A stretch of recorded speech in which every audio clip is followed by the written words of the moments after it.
નમસ્કાર, આપની સાથે હું છું પાયલ અને અત્યારે જે ધાબા પર ઊભી છું એ ધાબા પરથી મને જ્યાંથી પ્લેન ટેક ઓફ કરે એ અને સામે જ્યાં દુર્ઘટના બની છે બધું જ દેખાઈ રહ્યું છે. એની વચ્ચે ખૂબ વધારે મોટી વસ્તી રહે છે. આ વસ્તી રોજ રાત્રે હવે એ ડર સાથે ઊંઘે છે કે ક્યાંક અમારે ત્યાં પ્લેન ન પડી જાય.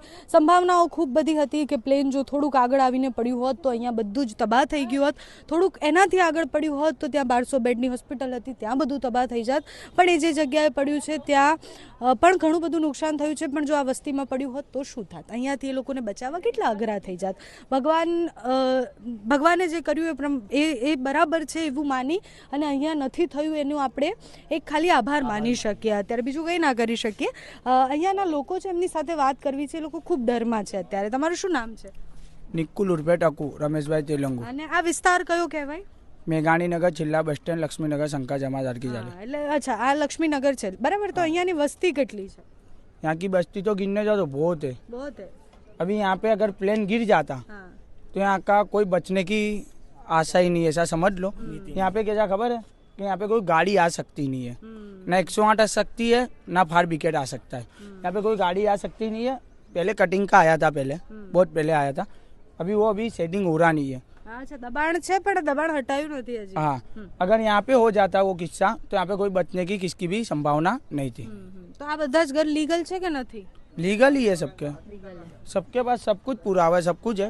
तो अभी मैंने बोला कि यहाँ पे जो भी कटिंग है पहले आके गए, बोले कटिंग हो जावे तो अच्छा है. अगर कुछ भी हादसा हुआ, चलो आज तो ये हादसा हुआ, कल किसके घर में सिलेंडर फूटे या कुछ भी फूटे तो उसके अंदर क्या कोई भी 108 आ सकती है, फायर ब्रिगेड आ सकती है. उस दिन क्या हुआ था जिस दिन ये प्लेन क्रैश हुआ? तब क्या किया? पहले यहाँ पे हमारे यहाँ पे क्या लड़खड़ाया थोड़ा. ऐसा देखा तुम लोग ने? हाँ, हमने यहाँ पे सामने रियल ही थे, हमारे पीछे ही एयरपोर्ट है. हाँ हाँ. और तुम लोग इधर ही थे, तुमने देखा कि ऊपर से प्लेन हाँ, लड़खड़ाया. 2 बार ऐसा हुआ, 2 बार ऐसा हुआ, हिला 2 बार. 2 बार हिला. तो आगे जाके नीचे हो गया. हमारे को क्या लगा उतर गया नीचे. 1 सेकंड के बाद भड़ाका हुआ बहुत तेज तेज का. इसमें ऐसा हुआ. मैं तो यही बोलता हूँ, एक ही बात है कि यहाँ पे रास्ते की सुविधा करनी चाहिए कैसी कि 108 आ सके और फायर ब्रिगेड आ सके.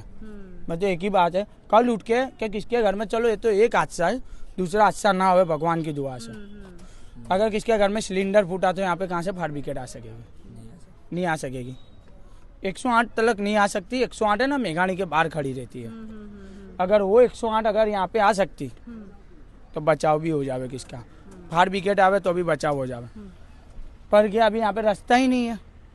अगर एक गाड़ी आ सकती है तो दूसरी गाड़ी नहीं जा सकती. શું નામ છે તમારું? પરમાર નીતિન.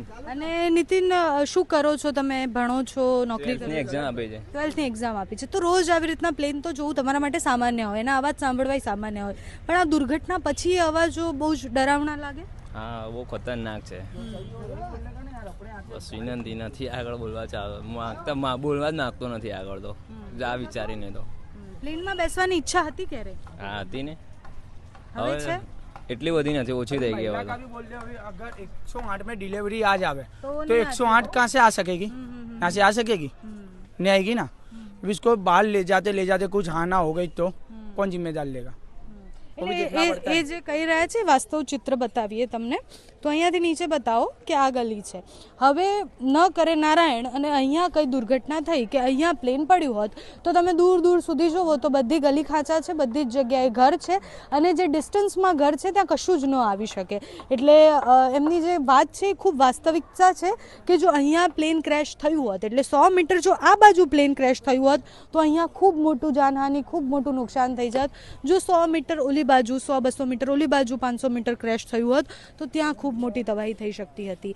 અહીંયાના લોકો અત્યારે ખૂબ ડરેલા છે. અહીંયાના લોકોએ જે જોયું છે એટલે એ કહી રહ્યા છે, એમને જે કહી રહ્યા છે ખૂબ ભયાનક છે કે એમણે જોયું છે કે અહીંયાથી પ્લેન ટેક ઓફ કર્યું ને પછી 2 વાર લડખડાયું છે. એટલે એ 2 વાર કેમ લડખડાયું, એના કારણો શું હશે, ટેકનિકલી શું હશે, એ બધું સમય બતાવશે. પણ અત્યારે ખૂબ ભયનો માહોલ છે.